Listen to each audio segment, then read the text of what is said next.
las evidencias más antiguas de que habla de cómo se escribió, en qué idioma se escribió el Antiguo Testamento, es en un hebreo arameizado. Y aquí viene una cosa importante.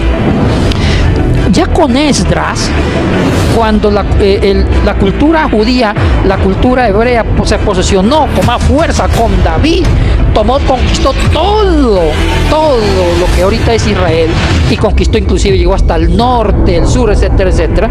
El siglo lingüístico, el siglo de oro de Israel es el siglo X a.C. con David Salomón, porque David, aparte de ser un gran conquistador, fue un hombre sabio, un literato que impuso la cultura. Y mire que aquí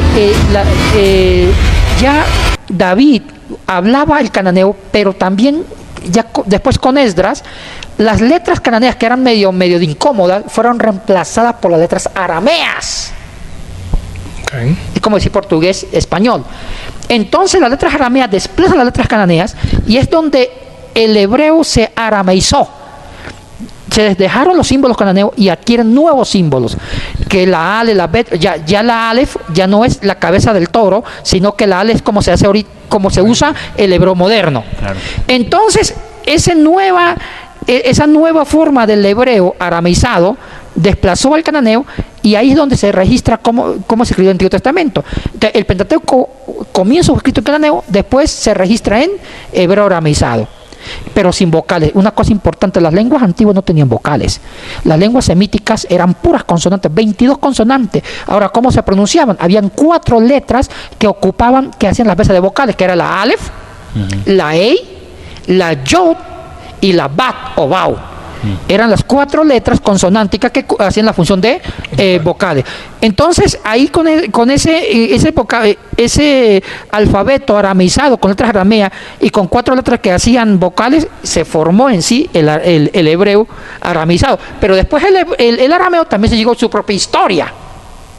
El arameo se empezó a hablar con fuerza en la época de Esdras, y también en la época de Jesucristo se hablaba el arameo, ya no se hablaba el hebreo. Jesús nunca habló hebreo. No. Hablaba arameo. Arameo galilaico, que fue había varios dialectos arameo, que era la lengua materna de Jesús, y el griego, que era como el inglés ahora.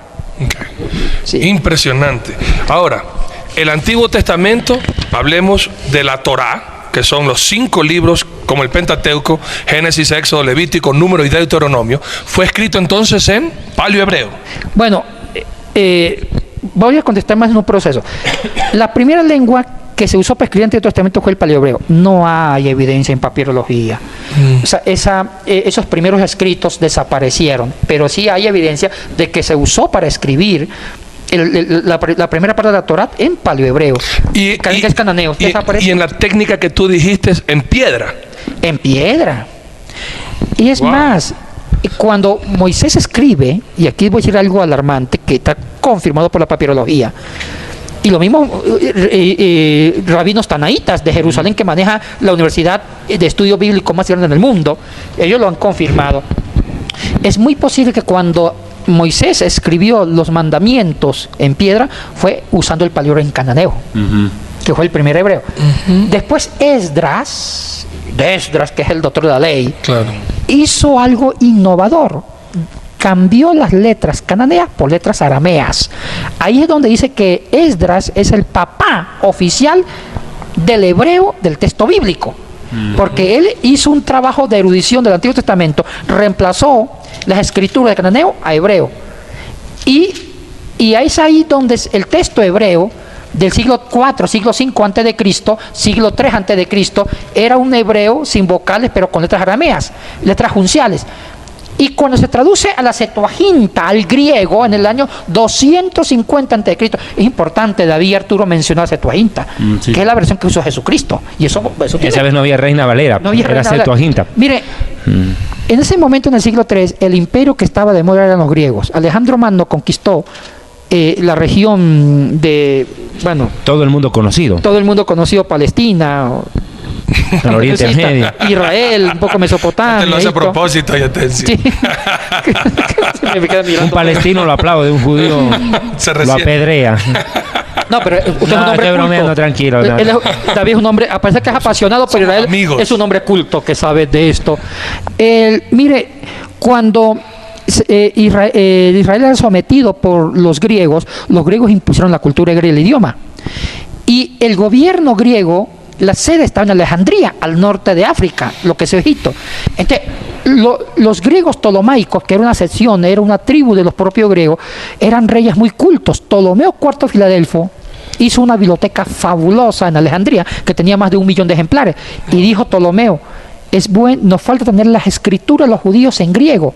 Entonces, él pidió al sumo sacerdote de Jerusalén que mandara traductores para traducir del hebreo al griego, y en el año 250 se traduce del hebreo al griego, y la versión se llamó la Septuaginta, la versión griega. Pero es posible que esa traducción, que es muy valiosa, haya sido traducido del texto que había compuesto Esdras, de un cananeo a un hebreo aramizado.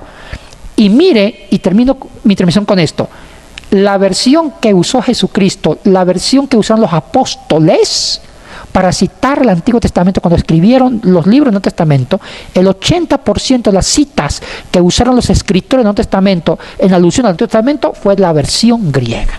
Wow, y ya vamos a estar hablando de eso. Y antes de irnos al corte, mis amados hermanos, justamente lo que habló Yatensi, de este hombre, de este sacerdote llamado Esdras, y cómo él cambió la ley para que la gente pudiera entenderla. Usted encuentra esta historia en el libro de Esdras mismo, escrito por él mismo, Esdras, capítulo 7, todo el capítulo, pero en sí, versículos desde el 6 hasta el 10. Del 6 al 10, justamente él dispuso su corazón de conocer toda la ley y enseñarla. Leo el 10 para que ustedes entiendan. Esdras 7:10. Porque Esdras había preparado su corazón para inquirir la ley de Jehová y para cumplirla, y para enseñar en Israel sus estatutos y sus decretos. Nos vamos a un pequeño corte y vamos a entender cómo de un palio hebreo a un hebreo aramizado nos fuimos al griego. Ya volvemos. No sé, tiempo espectacular. Estamos seguros que todos los televidentes ahorita se quedaron con hambre de querer conocer y saber más, porque gracias a Dios este programa, junto con Yatensi Bonilla, David Diamond y este su servidor Arturo Norero, queremos lo difícil, lo misterioso, lo enigmático, ponerlo a un vocabulario tan sensible para que el más pequeño de todos nosotros podamos aprender. Pero hemos aprendido hoy día entonces lo fascinante del idioma, como fue escrito. Canaán desapareció, pero nos dejó justamente un delicioso idioma, que es lo que vamos a estar profundizando también. Queremos agradecer también este momento y queremos que nos llame. ¿Qué les pareció este programa? Y quiero desafiar a alguna compañía de turismo que nos manden a Israel y a Egipto para hacer estos programas en vivo, justamente yendo a las cavernas de Qumran, todas estas cosas fabulosas para poder hacer en vivo y hacerle la competencia a Discovery. ¿Por qué no podemos soñar nosotros grandes si tenemos un Dios grande? Gracias Yatensi y gracias David por este programa espectacular. Un honor. Y que toda la honra y toda la gloria sea para aquel que lo creó todo. Internacional Kedushá Santidad presenta los libros escritos por el Dr. David Diamond. El acontecer mundial y el fin de los tiempos en la profecía bíblica en historia del futuro. Porque para Dios el futuro es historia. Jerusalén y la tierra prometida, el plan de Dios para Israel y el nuevo libro Real Sacerdocio y el glorioso santuario de Dios, para que usted conozca el verdadero simbolismo y significado espiritual de este tema. Un valioso aporte para el enriquecimiento espiritual y doctrinal del pueblo de Dios. Las fuentes bíblicas, históricas, talmúdicas, rabínicas y aporte de grandes intérpretes bíblicos